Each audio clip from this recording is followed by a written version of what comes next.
नमस्कार, जन टीवी देख रहे हैं आप। मैं श्वेता शर्मा आपके साथ। खबरों की शुरुआत से पहले एक नजर डालेंगे अभी की हेडलाइंस पर। पर्यावरण प्रेमियों के विरोध के बाद सीएम धामी का फैसला, अब नहीं कटेंगे। खलगा युद्ध स्मारक के जंगलों के पेड़, रिजर्व फॉरेस्ट में लगाई पाबंदी।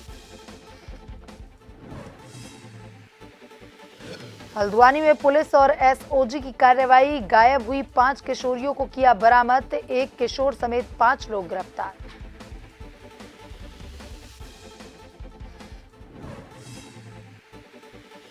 कॉर्बेट पार्क से सटा सीतावनी जोन पर्यटकों के लिए बंद, मानसून में सुरक्षा। लक्सर कोतवाली क्षेत्र में ससुराल और मायके वालों में हुआ है विवाद, ग्राम प्रधान से हुई कासुनी और मारपीट। कॉर्बेट पार्क से सटा सीतावनी जोन पर्यटकों के लिए बंद, मानसून में सुरक्षा के मद्देनजर लगाई रोक, 15 अक्टूबर से फिर शुरू होगी जंगल सफारी।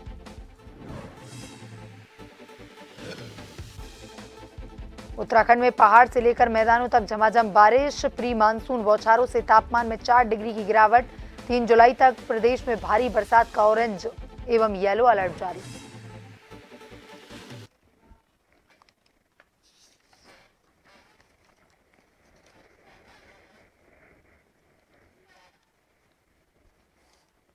और अब खबरें विस्तार से। पिथौरागढ़ जिला भ्रमण के दौरान कैबिनेट मंत्री सतपाल महाराज ने विभागीय अधिकारियों के साथ कलेक्ट्रेट सभागार में समीक्षा बैठक लेते हुए जनपद में किए जा रहे विभागों द्वारा विकास कार्यों की जानकारी ली। मंत्री ने लोनीवी की समीक्षा के दौरान अधीक्षण अभियंता को सड़कों पर ब्लैक स्पॉट नेटवर्क विहीन स्थानों पर साइनिंग बोर्ड लगाने के निर्देश दिए। गुणवत्तापूर्ण एवं मानकों के तहत हाईवे का निर्माण कार्य किया जाए, साथ ही आदि कैलाश, गुंजी, ओम पर्वत में बेहतर संचार व्यवस्था करने के भी निर्देश दिए।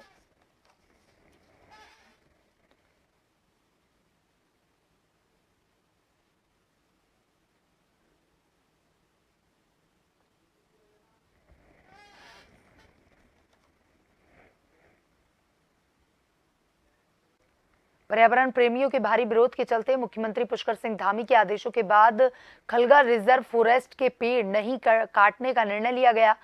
सोंग बांध की पेयजल परियोजना के लिए खलगा रिजर्व फॉरेस्ट में पेड़ों पर निशान लगाए गए थे, जिसके बाद पर्यावरण प्रेमी विरोध में उतर आए थे। यहां करीब 2000 पेड़ काटे जाने थे।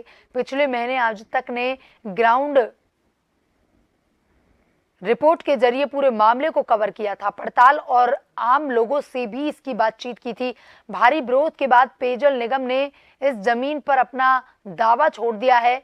मुख्यमंत्री के निर्देशों के बाद पेयजल निगम ने अब देहरादून में कनार काटा गांव के स्थानों को चिन्हित किया है। बताया गया है कि क्षेत्र में वन भूमि का हस्तांतरण जल्द किया जाएगा।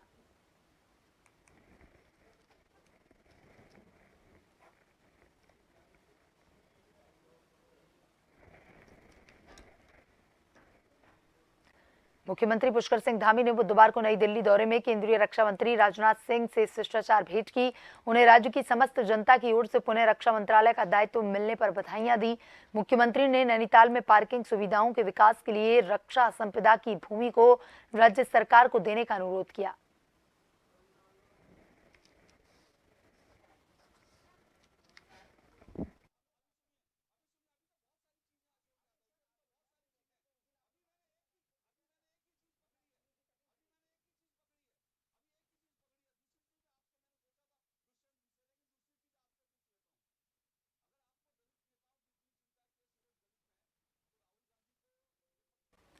उत्तराखंड में पहाड़ से लेकर मैदानों तक झमाझम बारिश हुई। प्री मानसून बौछारों से पूरा उत्तराखंड भीग गया। वहीं तापमान भी 4 डिग्री तक कम हो गया। तो वहीं मौसम विभाग ने विशेष पूर्वानुमान जारी कर 3 जुलाई तक प्रदेश में भारी बारिश का ऑरेंज और येलो अलर्ट जारी किया है। मौसम विज्ञान केंद्र के निदेशक डॉक्टर विक्रम सिंह ने बताया कि देहरादून के जोली ग्राउंड में 51, देहरादून में 6.6, पंतनगर में 4, टिहरी में 2.2, नैनीताल में 6.5 mm बारिश दर्ज की गई। मैदानी इलाकों में तेज हवाएं भी चली। बताया कि 27, 29 जून, 2 एवं 3 जुलाई को भारी बारिश का ऑरेंज अलर्ट एवं 30 जून एवं 1 जुलाई के लिए येलो अलर्ट जारी किया गया है।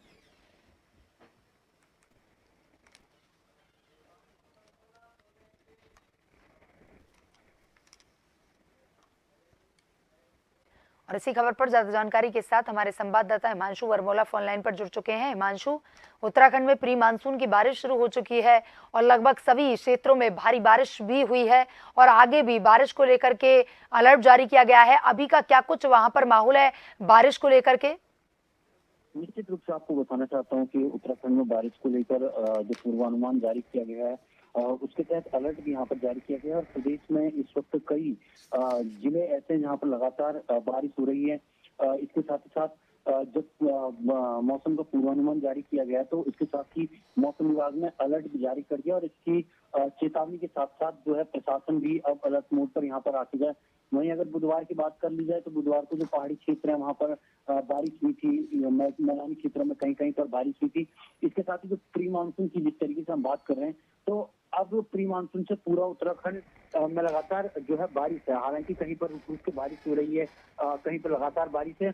वहीं मौसम विभाग ने जो पूर्वानुमान जारी किया है वो 3 जुलाई तक भारी बारिश की जो चेतावनी है वो जारी की गई है। इसके साथ ही साथ 28 और 29 जून को उत्तराखंड के कुछ हिस्सों में मानसून को जो है दस्तक देने की संभावना जताई है और साथ ही साथ भारी बारिश का ऑरेंज अलर्ट भी जारी किया है, जबकि 30 जून और 1 जुलाई के लिए येलो अलर्ट जारी किया गया है। वहीं मौसम विभाग ने ये भी कहा है कि जो लोग हैं वो भारी बारिश में सतर्क रहें क्योंकि गर्जना के साथ यहाँ पर बारिश होने वाली है। आकाशीय बिजली जो है आकाश में चमकेगी। इसके साथ ही साथ चारधाम यात्रा पर जो यात्री उत्तराखंड आ रहे हैं उनको भी एक एसओपी जारी की गई है कि जो मौसम है उसको देखते हुए अभी चारधाम यात्रा पर आए, क्योंकि उत्तराखंड की बात अगर कर ली जाए तो उत्तराखंड के लिहाज से चारधाम यात्रा बहुत अहम है और ऐसे समय में हमेशा जब भी चारधाम यात्रा होती है तो मानसून उत्तराखंड में आता है। तो ऐसे में जो लैंडस्लाइड है, जो नदी नाले हैं, जो भूस्खलन वाले क्षेत्र है वहां पर काफी दिक्कतों का सामना करना पड़ता है। तो ऐसे में पूरी तरीके से प्रशासन पहले ही अलर्ट मोड पर है। मौसम विभाग ने चेतावनी जारी कर दी है।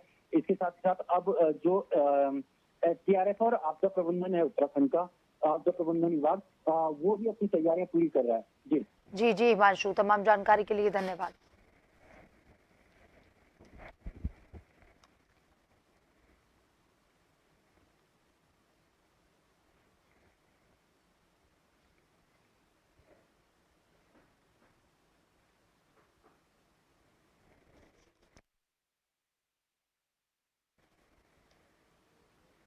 लक्सर कोतवाली क्षेत्र के खेड़ी कला गांव निवासी कृष्णपाल ग्राम प्रधान हैं।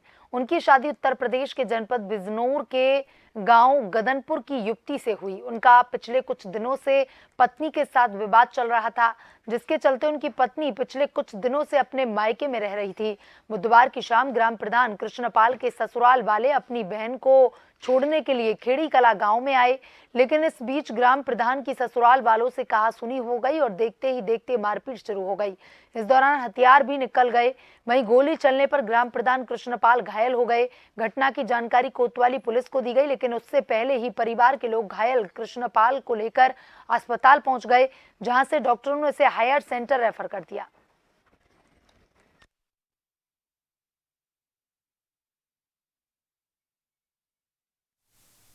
मैं घर पे था शाम के टाइम 5:50 की बात। 3 लोग जो रिश्ते में मेरे साले लगते हैं वो मेरे घर पर आए अपनी बहन को छोड़ने और मेरे साथ जो है बदतमीजी गाली गलौज करने लगे।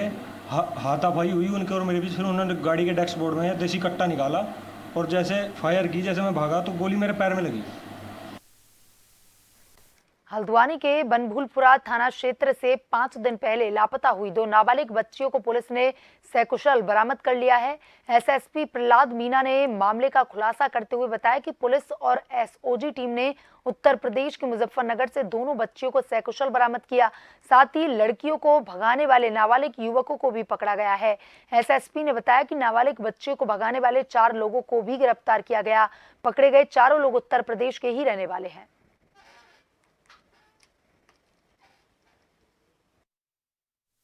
21 जून को थाना बनभूलपुरा में मिसिंग रिपोर्ट पंजीकृत हुई थी, जिससे 2 नाबालिग बच्चियों के गायब होने की सूचना मिली है।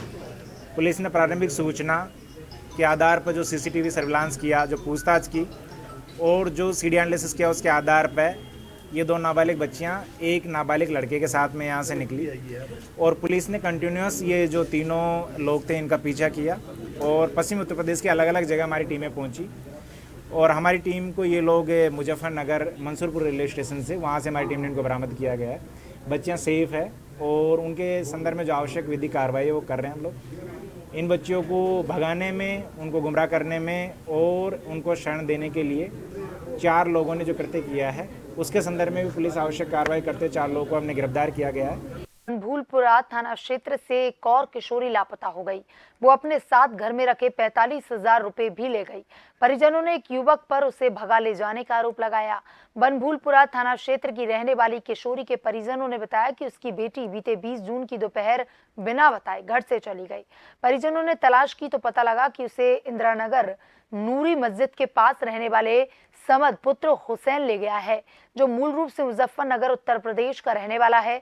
उनकी बेटी घर से 45,000 रुपए व कुछ सामान भी साथ ले गई। वहीं पुलिस मामले की जांच कर रही है और अफवाह न फैलाए जाने की बात कही है। पुलिस के मुताबिक किशोरी बालिग है और उसकी खोज की जा रही है।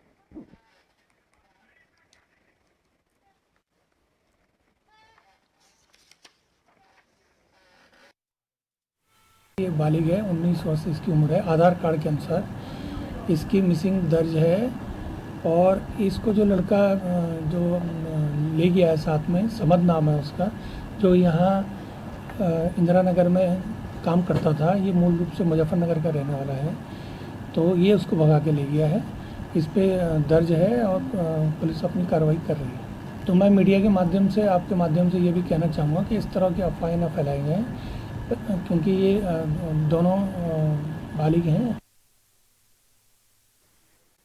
कॉर्बेट पार्क से सटे रामनगर वन प्रभाग के अंतर्गत पड़ने वाले सीतावनी जोन को 26 जून से ही पर्यटकों की सुरक्षा के मद्देनजर बंद कर दिया गया। मानसून सीजन शुरू होने के कारण इस पर्यटन जोन को हर वर्ष की तरह 30 जून को बंद किया जाता है, पर इस वर्ष 4 दिन पूर्व ही सीतावनी जोन को बारिश शुरू होने के साथ ही इस जोन के बीच में पड़ने वाली कालीगांठ स्रोत के बढ़ने की वजह से बुधवार से ही बंद किया गया है।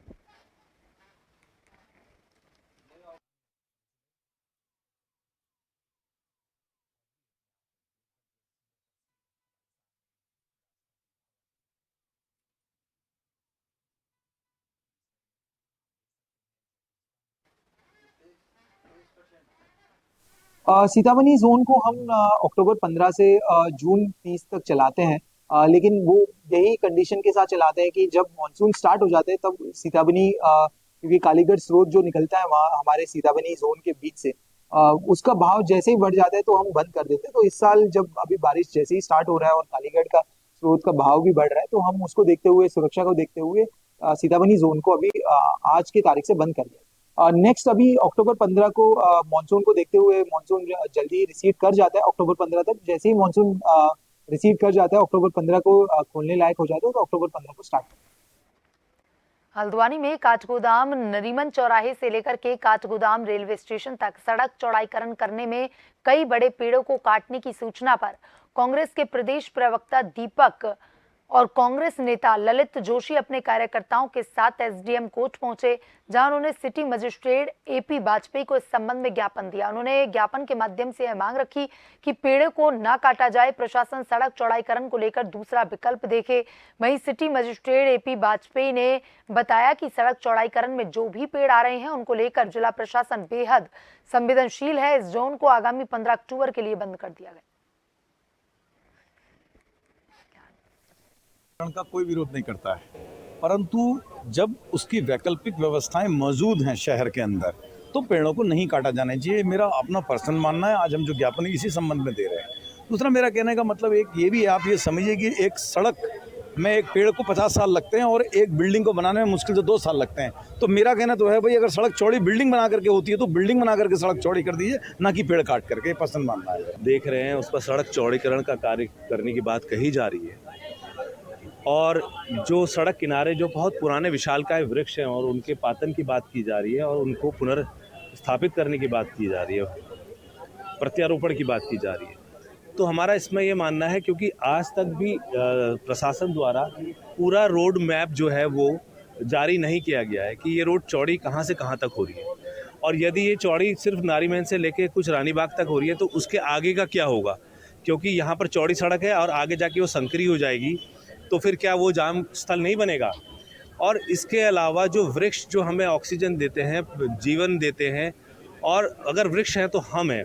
चौराहों का चौड़ीकरण सुधारीकरण का काम चल रहा है, उसमें हमें वाइडनिंग करनी है। कई जगह जो पेड़ हैं वो छपान भी हुआ था। जिलाधिकारी महोदय इसको लेकर बहुत संवेदनशील हैं। उनके द्वारा फिर ये दिशा निर्देश दिए गए कि जो पाकड़ है, पीपल है या अन्य जो महत्वपूर्ण प्रजातियों के वृक्ष हैं उनको काटने के बजाय हम लोग उसको ट्रांसप्लांट करेंगे, रिलोकेट करेंगे। उसके लिए वन विभाग के साथ बैठक के माध्यम से ये निर्णय लिया गया है और लगभग शहर के विभिन्न स्थानों पर 40 से अधिक संख्या के पेड़ ऐसे हैं जिनको काटने के बजाय अब ट्रांसप्लांट करने का निर्णय लिया गया है। अल्मोड़ा जिले के शासकीय कार्यालयों में नशा मुक्ति दिवस के अवसर पर नशा मुक्ति की शपथ का आयोजन हुआ और इस दौरान सभी को नशे से दूर रहने के साथ ही नशा करने वालों को नशे के दुष्परिणाम बताए गए। विशेषकर किशोरों और युवाओं को नशे की चपेट में आने से बचाने पर परिचर्चा हुई। इसके अतिरिक्त NRLM योजना अंतर्गत स्वयं सहायता समूह की महिलाओं द्वारा भी नशा मुक्ति दिवस के उपलक्ष्य पर अपने क्षेत्र को नशा मुक्त रखने की शपथ ली गई।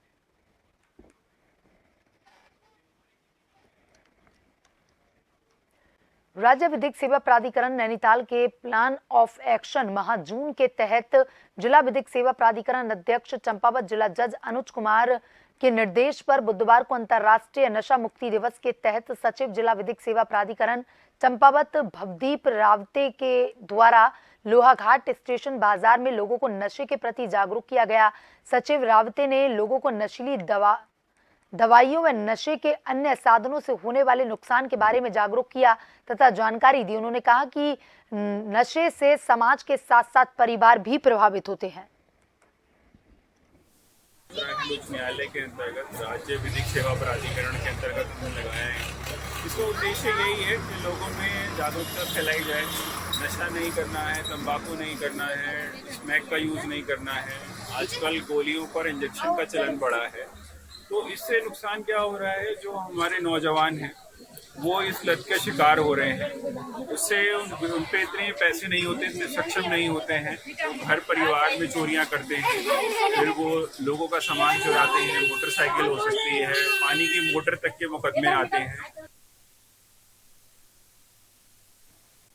मंगलौर विधानसभा उपचुनाव में भाजपा प्रत्याशी करतार सिंह भड़ाना का नाटसन में कार्यालय का उद्घाटन करने पहुंचे यतेश्वरानंद स्वामी ने कहा कि इस बार मंगलौर विधानसभा में भाजपा प्रत्याशी करतार सिंह भड़ाना को भारी बहुमत से जिताने जा रही है। भाजपा प्रत्याशी करतार सिंह भड़ाना ने कहा कि जिस तरह से कार्यालय के उद्घाटन में बड़ी संख्या में लोग पहुंचे, उसे देखकर आप कह सकते हैं कि इस बार मंगलौर विधानसभा क्षेत्र की जनता ने मन बना लिया है कि भाजपा का विधायक चुनने जा रहे हैं।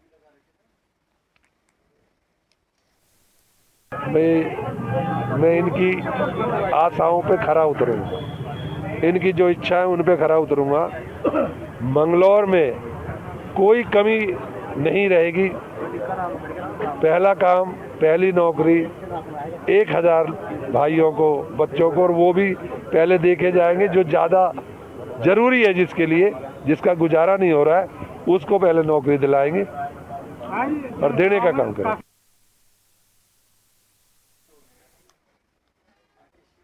सांस्कृतिक नगरी अल्मोड़ा में 5वें दिन भी भारी संख्या में धरना प्रदर्शन किया गया। सैकड़ों की संख्या में आए प्रदर्शनकारियों ने धरना स्थल पर पहुंचकर एक सूत्र में कहा कि जब तक साईं बाबा मंदिर से धार की तूनी व सैकड़ों स्कूली बच्चों के मार्ग शिव मंदिर से सेवा सदन तक सड़क का निर्माण नहीं होता, धरना जारी रहेगा। कार्यदायी संस्था नगरपालिका के कर्मचारियों ने धरना स्थल पर आकर बताया कि उपरोक्त लिंक रोड के 25 लाख की धनराशि से इस मार्ग के बीच के एक हिस्से से 300 मीटर का कार्य हो रहा है, जबकि कुछ दिन पूर्व निकली संविदा से 150 मीटर के मार्ग का निर्माण होगा, जिससे धरने पर बैठी जनता भड़क गई और विभाग व शासन के खिलाफ नारेबाजी होने लगी।